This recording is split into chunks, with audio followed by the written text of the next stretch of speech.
ചികിത്സയ്ക്ക് പൈസ കൊടുക്കുന്നില്ല അവിടെയുള്ള പാവങ്ങൾക്ക്. ഈ കോടി ബാങ്കിലിട്ടേക്കാണ്, ട്രഷറി കിടക്കാണ്. 1642 കോടി കൊടുക്കൂല, ചികിത്സാ സഹായം കൊടുക്കൂല. അവിടെ പോയ കെട്ടിടങ്ങൾക്ക്, അവിടെ പോയ കച്ചവടക്കാർക്ക് നഷ്ടപരിഹാരം കൊടുക്കൂല. അവരുടെ കൃഷിസ്ഥലം ഇപ്പോഴും അവിടെ ഉണ്ട്, അവിടെ താമസിക്കാൻ പാടില്ലെന്നേ. അങ്ങോട്ട് പോകാൻ റോഡും പാലം പോലും ഉണ്ടാക്കിയിട്ടില്ല. ഇത്ര നിഷ്ക്രിയമായ ഒരു ഗവൺമെന്റ്. കേരള 4 മന്ത്രിമാരുടെ കമ്മിറ്റിയാണ്. അവർ അന്ന് പോയതാ, പിന്നെ കണ്ടിട്ടില്ല. പിന്നെ അവർ 4 പേരും കൂടി ഒരുമിച്ച് കാണുന്ന ക്യാബിനറ്റിൽ മാത്രമേ ഉള്ളൂ, അല്ലാതെ ഈ കാര്യത്തിന് വേണ്ടി അവർ ഒരുമിച്ചിരുന്നിട്ടില്ല. ഉണ്ടോ? അതെ, വയനാട് മെഡിക്കൽ കോളേജില്ല, എക്സ്റേ ഇല്ല, പിന്നെയാണ് CT സ്കാൻ. CT സ്കാനില്ലെന്ന്, എക്സ്റേ ഇല്ല, അപ്പോഴാണ് വയനാട് മെഡിക്കൽ കോളേജിൽ എക്സ്റേ ഇല്ല, അപ്പോഴാണ് CT സ്കാൻ. എക്സ്റേ ഏത് ചെറിയ സ്ഥലത്തും ഉണ്ടാവും, ഏത് സ്ഥലത്തും. അപ്പോൾ CT സ്കാനൊക്കെ UDF സർക്കാർ വരുമ്പോൾ വരും. ഇതാണ് ഗവൺമെന്റ്. പക്ഷേ നമുക്കൊരു പ്രശ്നമുണ്ട്. നമ്മളിനി വെറും പ്രതിപക്ഷം മാത്രമല്ല, ജനാഭിലാഷങ്ങൾ യാഥാർത്ഥ്യമാക്കി അധികാരത്തിലേക്ക് വരേണ്ട മുന്നണിയാണ് നമ്മൾ. അവര് പരാജയപ്പെട്ട സ്ഥലത്ത് നമ്മൾ എന്തു ചെയ്യുമെന്ന ചോദ്യത്തിന് ഉത്തരം പറയട്ടെ. സമ്പദ് വ്യവസ്ഥ ഇവര് തകർത്തു തരിപ്പണമാക്കി. ആ സമ്പദ് വ്യവസ്ഥയെ UDF കൈപിടിച്ചെഴുന്നേൽപ്പിച്ച് നടത്തും, സംശയം വേണ്ട. ഈ സമ്പദ് വ്യവസ്ഥ, അതിനെ നമ്മുടെ ഇക്കോണമിയെ ഷൂട്ടപ്പ് ചെയ്യാൻ വേണ്ടിയിട്ടുള്ള നിരവധിയായ പദ്ധതികൾ നമുക്കുണ്ട്. നമ്മളത് അവതരിപ്പിക്കും. കഴിഞ്ഞ 2 വർഷക്കാലമായി നമ്മൾ ഗവേഷണ തുല്യമായ കഠിനാധ്വാനത്തോടു കൂടി ഓരോ രംഗത്തും ചെയ്യേണ്ട കാര്യങ്ങൾ, മാനിഫെസ്റ്റോ ഒന്നല്ല, മാനിഫെസ്റ്റോയ്ക്ക് വേറെ, മാനിഫെസ്റ്റോയുടെ അപ്പുറം ഓരോ വിഷയത്തിലുണ്ട്. നമ്മൾ പറഞ്ഞു ആരോഗ്യ കേരളം വെന്റിലേറ്ററിലാണെന്ന്. വെന്റിലേറ്ററിൽ കിടക്കുന്ന ആരോഗ്യ കേരളത്തെ ആരോഗ്യവതിയാക്കി എണീപ്പിച്ച് നടത്തണ്ടേ നമുക്ക്? കേരളത്തെ ആരോഗ്യ രംഗത്തെ ലോകരാജ്യങ്ങളുടെ ഡെസ്റ്റിനേഷൻ പോയിന്റ് ആക്കി മാറ്റാനുള്ള പദ്ധതികൾ 12-ാം തീയതി കോഴിക്കോട് പ്രഖ്യാപിക്കുകയാണ്. വെറുതെയല്ല, ഹെൽത്ത് കമ്മീഷൻ ഉണ്ടാക്കി, ലോക പ്രശസ്തിയുള്ള ഡോക്ടർമാരുടെ സഹായം തേടി ഹെൽത്ത് കോൺക്ലേവ് നടത്തി, ഹെൽത്ത് ഡോക്യുമെന്റ് കോഴിക്കോട് പ്രഖ്യാപിക്കുകയാണ്. ഞാൻ പറഞ്ഞല്ലോ, കുട്ടികൾ പോവുകയാണ് പുറത്തേക്ക്, പ്രോഗ്രാമുകളാണ്, അവർക്ക് പഠിക്കാൻ പ്രോഗ്രാമുകൾ തേടി പോവുകയാണ്. UK, ജർമ്മനി, ഓസ്ട്രേലിയ, കാനഡ, അവരവിടെ പോയി പഠിക്കുന്ന പ്രോഗ്രാമുകൾ UDF സർക്കാർ കേരളത്തിൽ ആരംഭിക്കും.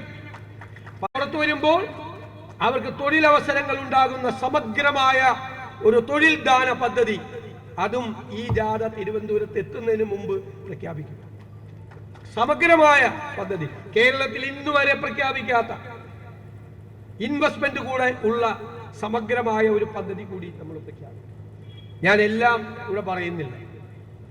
തീരപ്രദേശത്ത് കൂടി പോകുന്ന കോസ്റ്റൽ ഷിപ്പിംഗ് ഉൾപ്പെടെ, ഏവിയേഷൻ പ്രോജക്ട് ഉൾപ്പെടെ സ്വപ്നതുല്യം എന്ന് ഞാൻ വിശേഷിപ്പിച്ചു. അപ്പൊ എന്നോട് ഒരാൾ പറഞ്ഞു, സ്വപ്നതുല്യം എന്ന് പറയരുത്, ആദ്യം നമ്മൾ സ്വപ്നം കാണണം, എന്നിട്ടാണ് അത് യാഥാർത്ഥ്യമാക്കേണ്ടത്. ആ കോസ്റ്റൽ ഷിപ്പിംഗ് ഉൾപ്പെടെ, ഏവിയേഷൻ പ്രോജക്ട് ഉൾപ്പെടെയുള്ള നിരവധിയായിട്ടുള്ള പദ്ധതികൾ കേരളത്തിന്റെ ചരിത്രത്തിൽ അധികാരത്തിൽ എത്തുന്നതിന് മുമ്പ് ഒരു പ്രതിപക്ഷവും ചെയ്യാത്ത ഹോംവർക്ക് ചെയ്ത് നമ്മൾ തയ്യാറാക്കുന്ന പദ്ധതികൾ, അത് കേരളത്തിന്റെ സമ്പദ് വ്യവസ്ഥയെ മുകളിലേക്ക് ഉയർത്തും, കേരളത്തിന്റെ ഭരണ സംവിധാനം മാറ്റിമറിക്കും, കേരളത്തിലെ ഏറ്റവും മികച്ച എഫിഷ്യന്റ് സെക്രട്ടേറിയറ്റ് ആക്കി കേരളത്തിലെ സെക്രട്ടേറിയറ്റിനെ മാറ്റും. ഖജനാവിൽ നിന്നുള്ള ലീക്കേജ് ഉണ്ട്, ചോരുന്നത്, നമ്മൾ കൊടുക്കുന്ന നികുതി പണം ഖജനാവിൽ നിന്ന് ചോരുമ്പോൾ ആ ചോർച്ചയടയ്ക്കാനുള്ള പദ്ധതികൾ ഉൾപ്പെടെ ഇന്ത്യയിലെ 1ാമത്തെ സംസ്ഥാനമാക്കി നമ്മൾ ഈ കേരളത്തെ മാറ്റുക തന്നെ ചെയ്യും.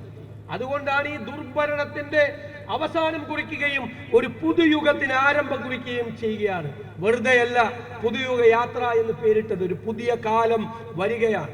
നമുക്ക് വേണ്ടി മാത്രമല്ല, നമ്മുടെ മക്കൾക്കും കൊച്ചുമക്കൾക്കും വരാനിരിക്കുന്ന തലമുറകൾക്ക് വേണ്ടി കൂടിയായിരിക്കും UDF സർക്കാർ പ്രവർത്തിക്കുന്നത് എന്ന് ഞാൻ നിങ്ങൾക്ക് വാക്ക് നൽകുകയാണ്. ഇവിടെ വർഗീയതയാണ്, സംഘപരിവാർ വർഗീയത എല്ലാവർക്കും അറിയാം. ഏത് സംസ്ഥാനത്ത് ചെന്നാലും വിദ്വേഷ പ്രസംഗം നടത്തി, മതങ്ങളെ തമ്മിലടിപ്പിച്ച് അതിൽ നിന്ന് രാഷ്ട്രീയ മുതലെടുപ്പ് നടത്തി ജയിക്കാൻ നോക്കിയാണ് സംഘപരിവാർ, BJPയും സംഘടനകളും, അല്ലേ? ആർക്കും അത്ഭുതമില്ല, അതാണ് പണി, വേറെ ഒരു പണി അറിയില്ല. പക്ഷെ കേരളത്തിലെ CPM അതേ വഴിയിലാണ്. കഴിഞ്ഞ പാർലമെന്റ് തെരഞ്ഞെടുപ്പിൽ കേരളത്തിന്റെ മുഖ്യമന്ത്രി പിണറായി വിജയൻ ന്യൂനപക്ഷ പ്രേമമായിരുന്നു. ആ പ്രസംഗം കേൾക്കണം നിങ്ങൾ. 35 ദിവസത്തെ പ്രസംഗമുണ്ട്.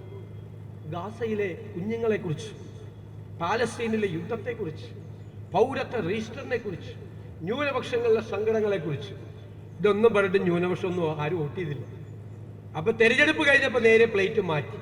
പിന്നെ ഭൂരിപക്ഷ പ്രീണനായി ഡൽഹിയിൽ ചെന്ന് മലപ്പുറത്തിനെതിരായി ഇന്റർവ്യൂ കൊടുത്തു. മലപ്പുറത്തിനെതിരായിട്ട് ഇന്റർവ്യൂ അറിയാലോ. മലപ്പുറത്തിനെതിരായി കൊടുത്ത ആർക്കെതിരെ അറിയാലോ. അത് കഴിഞ്ഞപ്പോ കൂടെ നടക്കുന്ന കിങ്കരന്മാരെല്ലാം വന്നിട്ട് അവരെല്ലാം ഇതേ വർത്താനം തുടങ്ങി. മലപ്പുറത്ത് ജയിച്ചവരുടെ പേര് നോക്കണം, അവരുടെ മതം നോക്കണമെന്ന് വരെ ഈ മന്ത്രിസഭയിൽ ഇരിക്കുന്ന ഒരു മന്ത്രി പറഞ്ഞു. വേണ്ടേ? പറഞ്ഞില്ലേ?